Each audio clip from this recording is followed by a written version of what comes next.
And Dr. James, who was the president of Glassboro State College at the time, said to me, Tom, when you're not too busy, like this afternoon, would you please stop over to the president's office? I need to have something to discuss with you.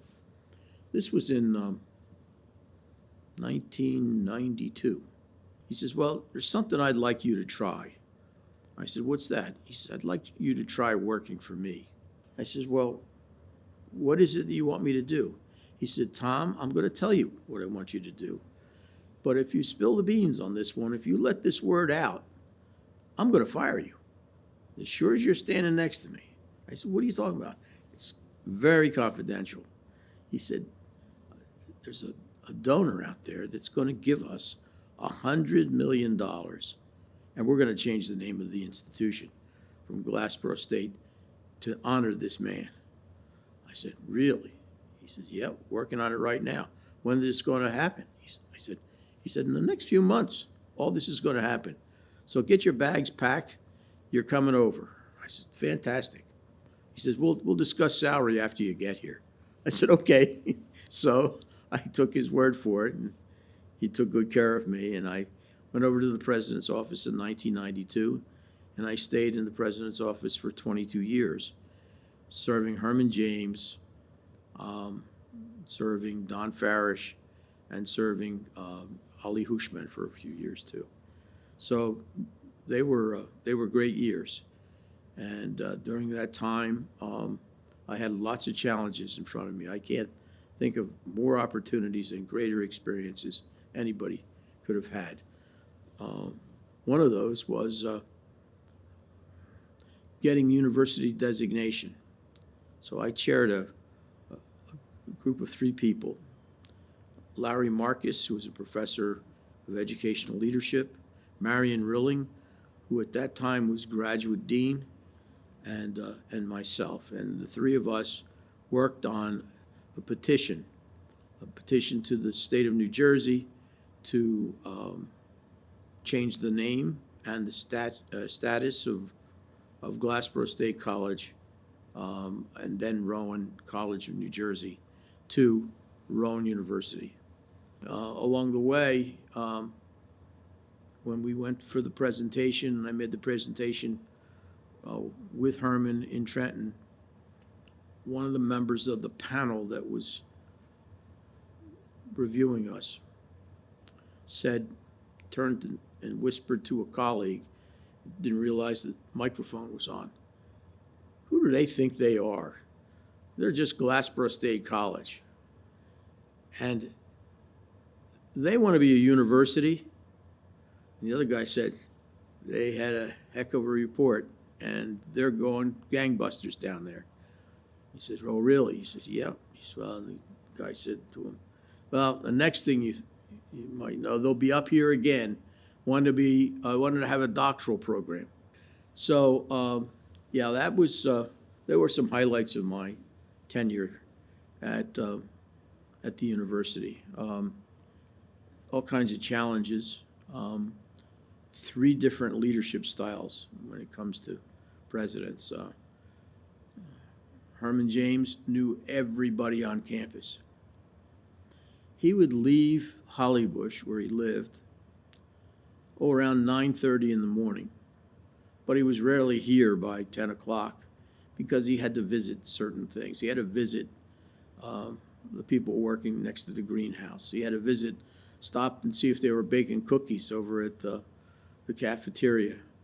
And he had to say hello to everybody and talk to them about their experiences and their families, and by the time he got there, it was always quarter after 10.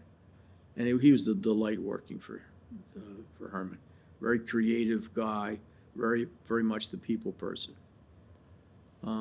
So I enjoyed that. After he decided to retire, a new president, in fact, I was on the search committee for both Herman and the next president, and that was Donald Farish. Very different style, very much the intellectual. A keen sense of humor, almost a cartoonish sense of humor. Very amusing guy, lots of fun to talk to. And he did a lot for us at the university. But one of the things that really stands out is he asked me when he came in, he said, "Will you stay?" And I said, "Yeah, I'll stay for a year or two, and we'll see how we get along." I said, "You might not like my style or whatever." He says, "Well, stay for a while. Do you have some things that you think we should accomplish, that we need to look at?" I said, "Yeah." I said, one of them is there's a lot of land out to the west of us on 322. It's farmland that's in some cases not being farmed much anymore. It would be a great place to expand, and we really need to think about expansion.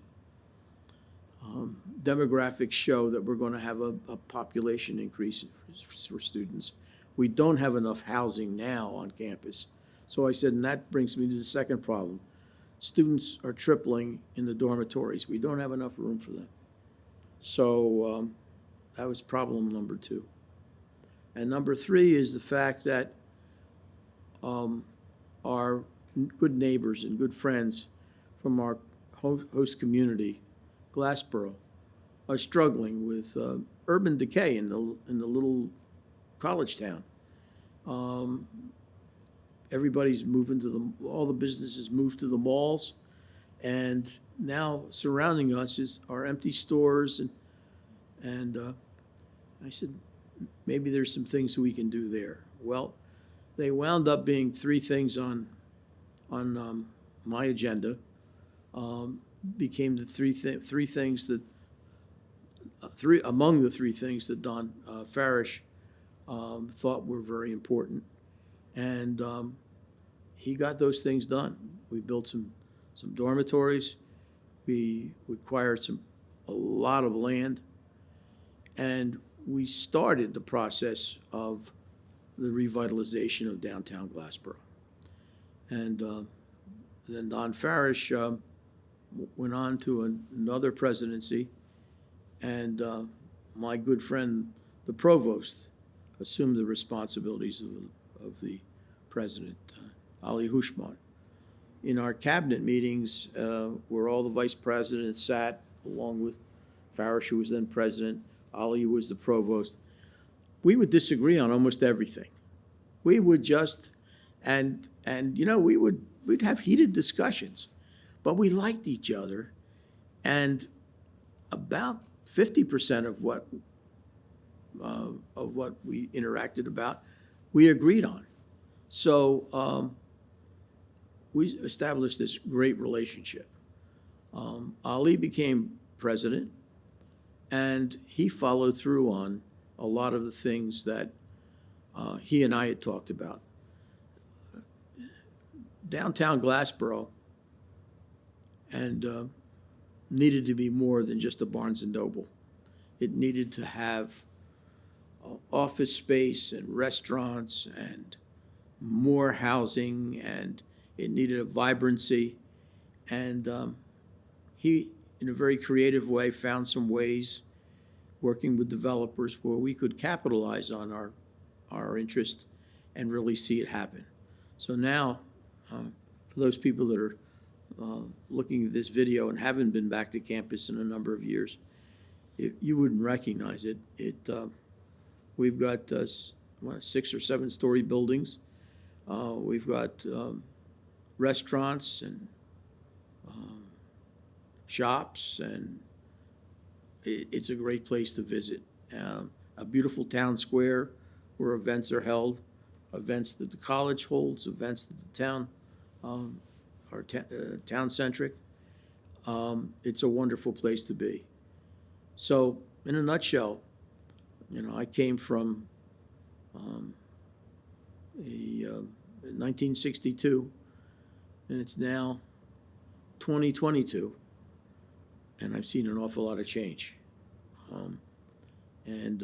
It's been a labor of love. I've enjoyed every year of it. Can't imagine doing anything else.